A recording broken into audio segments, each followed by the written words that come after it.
Hello दोस्तों, कैसे हैं आप? आपके अपने YouTube चैनल ओके सर में आपका स्वागत है। आज हम बात करेंगे भारत की नदियों के बारे में। तो भारत की नदियां दो भागों में बांटी गई। कौन सी? हिमालयी नदियां और प्रायद्वीपीय नदियां। अगर हिमालयी नदियों और प्रायद्वीप में अंतर की बात करें तो प्रायद्वीपीय और हिमालयी नदियों में क्या अंतर है कि हिमालयी नदियां क्या है, सतत है, 12 मास बहती हैं और ये क्या है, न्यू वलित पर्वतों के बीच से बहती हैं। और प्रायद्वीपीय नदियां क्या है, मौसमी नदियां, और ये पठारों के बीच से होकर बहती हैं। एक नदियों की खास बात है, क्या है एक नदियों की क्या खास बात है, ये किसी अपने से बड़े महासागर या सागर या अपने बड़ी से नदी में मिलना चाहती है। तो हम आज बात करेंगे हिमालयी नदियों की। क्या? हिमालयी नदियों को 3 भागों में बांटा गया है। हिमालयी नदियों कितने? 3 भागों में बांटा। कौन कौन से? सिंधु नदी तंत्र, गंगा नदी तंत्र और ब्रह्मपुत्र नदी तंत्र। तो हम पहले बात करते हैं सिंधु नदी तंत्र की बात। किसकी? सिंधु नदी तंत्र की बात करें, सिंधु नदी कहाँ से निकलती है? सिंधु नदी निकलती है तिब्बत में मानसरोवर से, भारत से होते हुए। कहाँ से? भारत से होते हुए पाकिस्तान से कहाँ गिरती है? अरब सागर में गिरती है। कहाँ? अरब सागर में गिरती है। अगर इसकी लंबाई की बात करें तो कितनी है? 2880 किलोमीटर। कितनी है? 2880 किलोमीटर। कौन सी?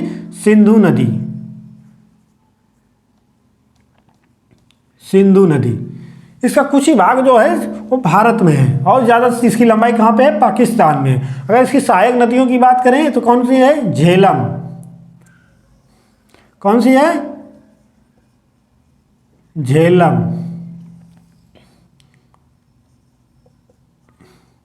चिनाब, रावी, ब्यास, सतलज। कौन सी है? 5 नदियाँ? झेलम, चिनाब, रावी, ब्यास, सतलज।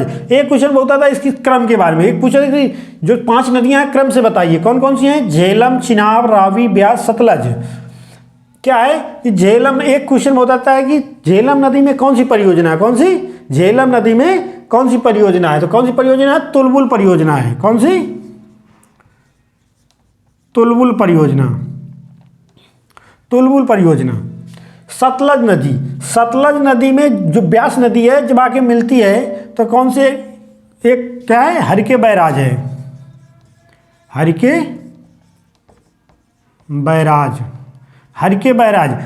बैराज जहाँ पे ब्यास नदी आके सतलज से मिलती है तो क्या कहलाता है? हरिके बैराज। यहाँ से क्या है? नहर निकलती है। कौन सी नहर निकलती है? इंदिरा नहर। कौन सी नहर निकलती है? इंदिरा नहर निकलती है। अगर इसकी लंबाई, नहर की लंबाई की बात की कितनी है? 330 किलोमीटर। कितनी है? 300। इस नहर से क्या है? राजस्थान के बाड़मेर, जैसलमेर और गंगानगर को सिंचित करती है। अगर राजस्थान में एक नदी है, लूनी नदी निकलती है। कहाँ? अजमेर से निकलती है। और ये क्या है? ये ऐसी नदी है, ये क्वेश्चन बहुत पूछा जाता है। क्या है कि ऐसी कौन सी नदी है जो अपने कहीं से जाके विलुप्त हो जाती है? तो कौन सी है? लूनी नदी है। कौन सी है? लूनी नदी। ये क्या है कि अजमेर से निकलती है और निकल के गुजरात के कच्छ में जाके विलुप्त हो जाती है। कौन सी नदी? लूनी नदी। बहुत पूछा जाता है ऐसी कौन सी नदी है जो कहीं नहीं जाके विलुप्त हो जाती है? तो कौन सी नदी है? लूनी नदी है।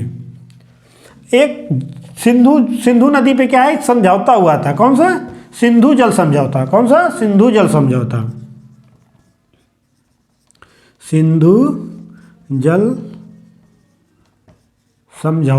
कौन समझौता? सिंधु जल समझौता कब हुआ था? 1960 में। इस समझौते में क्या था? उस समय तत्कालीन प्रधानमंत्री कौन थे? जवाहरलाल नेहरू और अयूब खान। 2 तत्कालीन प्रधानमंत्री थे पाकिस्तान कौन थे? अयूब खान। और भारत से जवाहरलाल नेहरू। उसमें क्या समझौते में क्या हुआ था कि 3 नदियों का पानी, कौन सी नदी है? सिंधु नदी, झेलम नदी और चिनाब।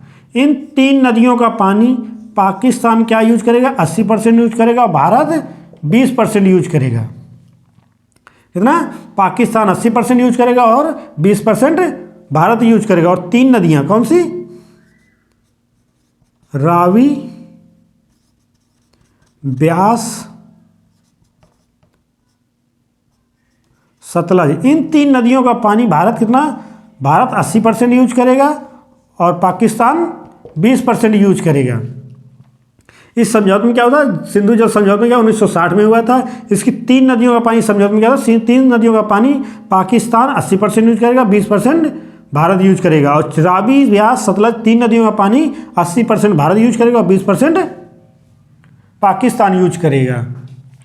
अब क्या है, सतलज नदी। सतलज नदी पे एक बहुत क्वेश्चन आता है, सतलज नदी में कौन सा बांध है, कौन सा है, भाखड़ा नागल बांध है। कौन सा, भाखड़ नागल बांध। बहुत क्वेश्चन पूछा जाता है, भाखड़ा नागल बांध। ये बहुत, कौन सी नदी में भाखड़ नागल बांध बना हुआ है, कौन सी, सतलज नदी में। ये भी क्वेश्चन आ सकता है कि भाखड़ा नागल किस नदी में है, सतलज नदी में है। सतलज नदी में कौन सा बांध है, भाखड़ नागल बांध है। ये क्या है, भारत का सबसे ऊंचा बांध है। कौन सा, सबसे ऊंचा बांध है। अब हम बात करते हैं गंगा नदी तंत्र की बात, किसकी, गंगा नदी तंत्र की बात। गंगा नदी तंत्र, गंगा नदी तंत्र, गंगा नदी तंत्र। गंगा नदी तंत्र कहाँ निकलती है, उत्तराखंड से निकलती है। उत्तराखंड से निकलती है, उत्तर प्रदेश, बिहार, पश्चिम बंगाल होते हुए बांग्लादेश से कहाँ गिरती है, बंगाल की खाड़ी में गिरती है। तो आइए देखते हैं गंगा नदी तंत्र कहाँ से निकलती है, इसकी कौन सी सहायक नदियाँ हैं, इसकी लंबाई कितनी है, एक एक करके देखते हैं। तो गंगा नदी कहाँ से निकलती है, गंगोत्री से बोलते, कहाँ से, गंगोत्री से। गंगोत्री से एक नदी कौन सी है, भागीरथी। भागीरथी एक नदी निकलती है और यहाँ से बद्रीनाथ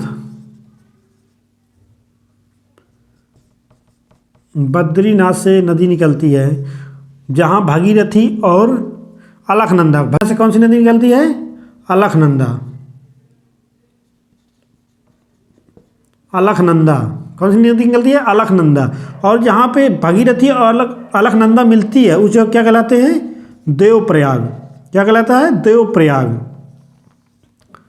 देवप्रयाग। अगर अलकनंदा की सहायक नदी की बात करें तो सबसे पहले कौन सी नदी मिलती है, धौली गंगा।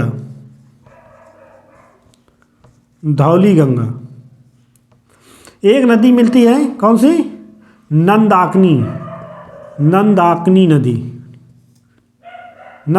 नदी। और एक नदी कौन सी है, पिंडार नदी।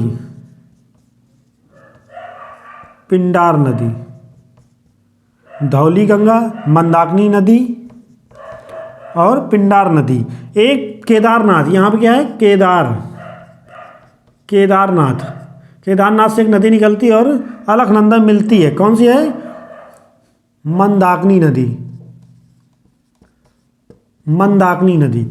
एक बहुत पूछे क्या है कि धौली गंगा, मंदाकिनी नदी, पिंडार नदी और मंदाकिनी मिलती है तो क्या कहेगा, धौली गंगा जहाँ मिलती है तो क्या कहलाती है, विष्णुप्रयाग। जहाँ पे नंदाकिनी मिलती है क्या है, नंदप्रयाग। जहाँ पिंडार नदी मिलती है वहाँ क्या है,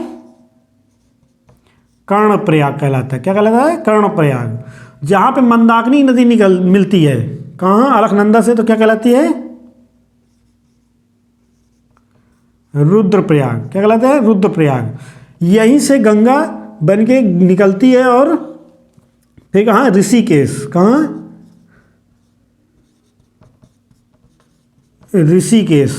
ऋषिकेश, हरिद्वार। कहाँ,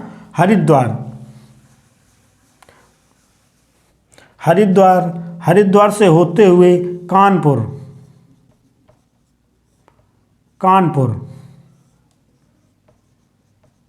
प्रयागराज,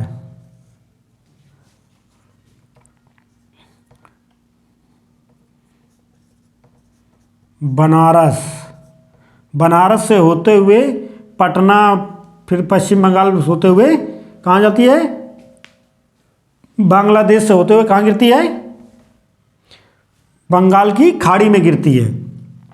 तो हम बात करते हैं गंगा की सहायक नदियाँ कौन कौन सी हैं। गंगा की सहायक नदियाँ, गंगा की सहायक नदियाँ, गंगा की सहायक नदियों की बात करें तो क्या है, गंगा की सबसे बड़ी सहायक नदी कौन सी है, यमुना नदी। कौन सी है, यमुना नदी। यमुना नदी कहाँ से निकलती है, उत्तरकाशी, उत्तरकाशी के बंदरपूंछ, कहाँ से,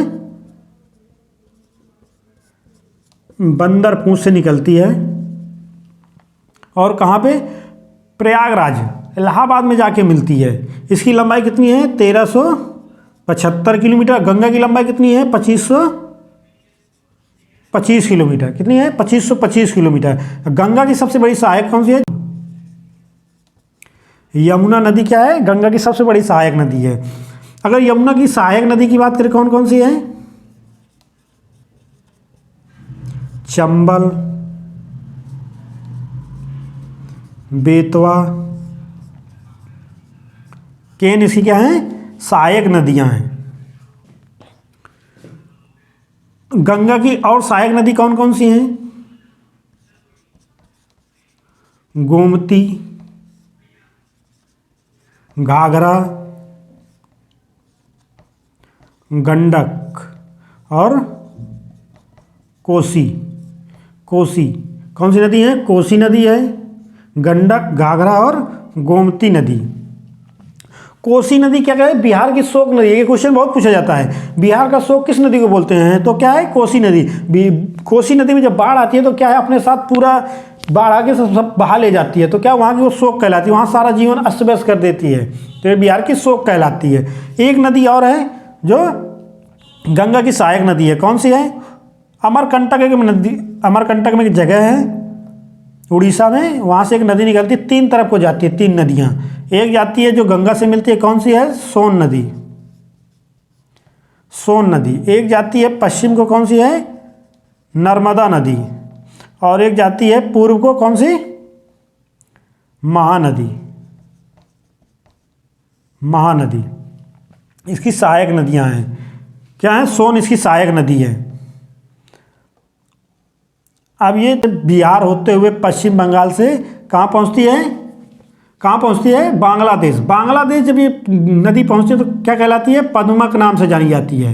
किस नाम से जानी जाती है, पद्मा के नाम से जानी जाती है, पद्मा के नाम से जानी जाती है। क्या कहलाती है, पद्मा नाम कहलाती है। अगर हम ये क्या भारत का सबसे बड़ा डेल्टा बनाती है, कौन सी, सुंदरबन का डेल्टा। जब गंगा नदी पश्चिम बंगाल के होके जब बांग्लादेश में जाती है तो वहाँ पश्चिम बंगाल और बांग्लादेश में क्या है, डेल्टा बनाती है। डेल्टा क्या कहलाते हैं, जब अपने साथ कोई नदी जब बाढ़ जाती है तो अवसाद बहा के ले जाती है, वो क्या है, अवसाद से क्या है, उसके मार्ग बदल जाते हैं, तो मार्ग बदलते हैं क्या, त्रिभुजाकार हो जाते कहलाते हैं, कई मार्गों में बढ़ जाती है, तो क्या कहलाते हैं, डेल्टा कहलाती है। तो सुंदरबन का डेल्टा भारत सबसे बड़ा डेल्टा कहलाता है। अब हम बात करेंगे ब्रह्मपुत्र नदी तंत्र की, किसकी, ब्रह्मपुत्र नदी तंत्र की।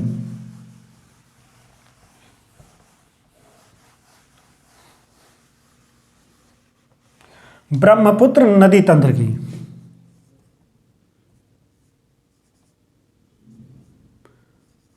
ब्रह्मपुत्र नदी तंत्र, ब्रह्मपुत्र नदी तंत्र की बात करते हैं तो ब्रह्मपुत्र नदी क्या है, निकलती है कहाँ से, मानसरोवर के पास से। ये तिब्बत से होते हुए अरुणाचल प्रदेश से होके असम होते हुए बांग्लादेश से जाके गंगा में मिलती है। कहाँ मिलती है, गंगा में। जब ये निकलती है तो जब चीन में रहती है तो इसका क्या होता है, सांपो नदी। किसके नाम से, सांपो नदी के नाम से जानते हैं। जब ये भारत में आती है तो किसके नाम से जानी जाती है, ब्रह्मपुत्र के नाम से जानी जाती है। किसके नाम से, ब्रह्मपुत्र के नाम से जानी जाती है। ब्रह्मपुत्र में ये इस नदी में क्या है, एक सबसे बड़ा नदी द्वीप है, क्या, विश्व का सबसे बड़ा नदी द्वीप है जो गिनीज ऑफ वर्ल्ड रिकॉर्ड में दर्ज है। क्या है, गिनीज ऑफ वर्ल्ड रिकॉर्ड में दर्ज है, सबसे बड़ा नदी द्वीप है। ये नदी जब बांग्लादेश जाती है तो किसके नाम से जानी जाती है, जमुना के नाम से जानी जाती है। किसके, जब बांग्लादेश, जब चीन में होती है क्या दे, सांपो नाम कहलाता है। जब भारत में आती है तो ब्रह्मपुत्र के नाम से जानी जाती है, और जब ये बांग्लादेश में जाती है तो जमुना नाम के जानी जाती है। अगर हम बात करें ब्रह्मपुत्र की सहायक नदियाँ, ब्रह्मपुत्र की सहायक नदियाँ हैं सुनौसिरी, तीस्ता नदी, लोहित नदी, बराक नदी।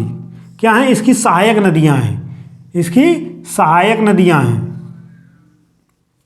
कौन सी? समनसिरी, तीस्ता नदी, लोहित, बराक, इसकी सहायक नदियां हैं। जब ये नदी ब्रह्मपुत्र नदी बांग्लादेश में जमुना के नाम से जानी जाती है, जब ये गंगा से मिलती है तो क्या है?